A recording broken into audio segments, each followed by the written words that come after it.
Hey, what's up, fellas? It's Mike from TechBB, and we're just going to do a little product spotlight. This isn't really a review because I haven't tested this out yet, but this is the new Guerrilla Air G2 regulator. Now, they did something really cool with this regulator, and let me go ahead and zoom in here and kind of show you what we got here. What they've done here with this regulator is they have made it so that the collar is adjustable so that you can, when you set it up on your gun, you can orientate the fill nipple and the gauge so that it's perfectly straight up and straight down on your gun. Now, why is that important?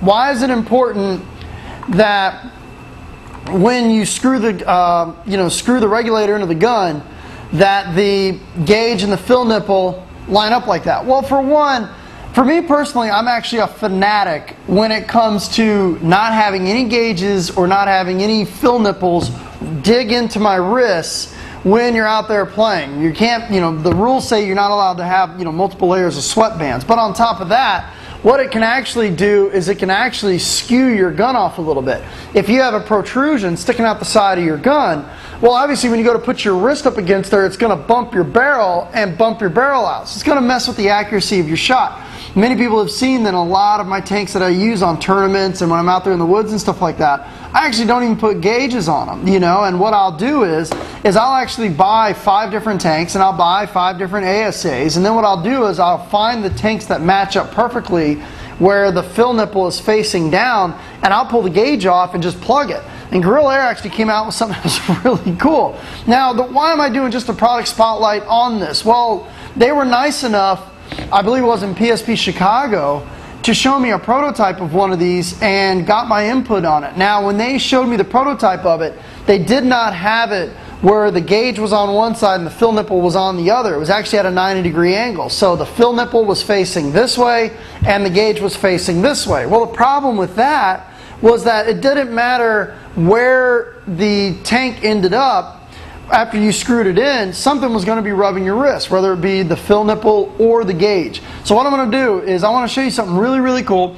Got a Vanguard Creed here, and what I'm going to show you here is that when you screw this in, wherever it lines up, when it locks into place, you can actually adjust the bonnet to adjust it so it's set up perfectly on your gun so that the fill nipple's pointed down and the gauge is pointed up. Okay, so what we're going to do here is let's go ahead and take it out of the ASA, and I'm going to run through a couple features of the new regulator. It's just a product spotlight.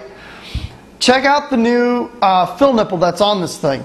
Micro fill nipple. It actually, you have to use an Allen key and go in through the inside of it like this in order to get it out. It doesn't have the wrench head on it, and it only sticks out probably about 1/4 of an inch. The gauge that's on the new Myth is an extremely small gauge. It's even smaller than the smallest gauges that are on the market right now. And also, as you see, they're coming out with something that's brand new, the Pro Burst Discs. These things are tiny and they don't stick out of the regulator. They actually go in there flush. Now they've got a low side and a high side now. So they're not going with the bleed off. They're now going back to the traditional design of the dual burst discs. So what we'll do is I'm going to show you how you can orientate the threads. You take the Allen key, stick it in through the top.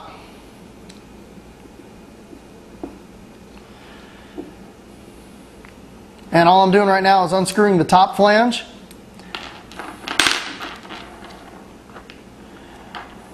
Okay, and there's the pin. There we go. And then now here is the really cool part about this. As you can see, you can take out the revolving brass sleeve, and you're going to see 4 pins on here. And the 4 pins line up with the, I probably have to tilt it in a light here, to the holes that are here. So however it lines up, you can line it up perfectly to your gun. So let's say you first screw it on, and when you first screw it on, it's side to side like this. Well, then you can basically unscrew it, rotate it, and now it's perfectly straight up and down. Really, really neat. So we're going to be doing some testing with this regulator. But, you know, they were nice enough to send me one of these, and I was one of the first people to get it. And they just did the official press releases on it, so I wanted to let you guys know. So it definitely looks promising. And then you just screw down the top flange again. There we go. All set. Let's go ahead and weigh it. Take a look at it really quick with the Techni-B scale. Turn it on.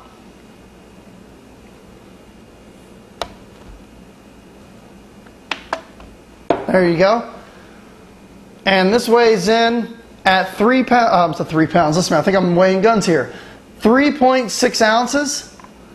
3.6 ounces for the Guerrilla Air Myth G2. So pretty cool little regulator. Go to GuerrillaAir.com if you want some more information. You're going to see on the press release info, it's going to show the gauge on the top and the fill nipple on the side. Well, they actually rotated and they got it right. Pretty cool little regulator design. Thank you.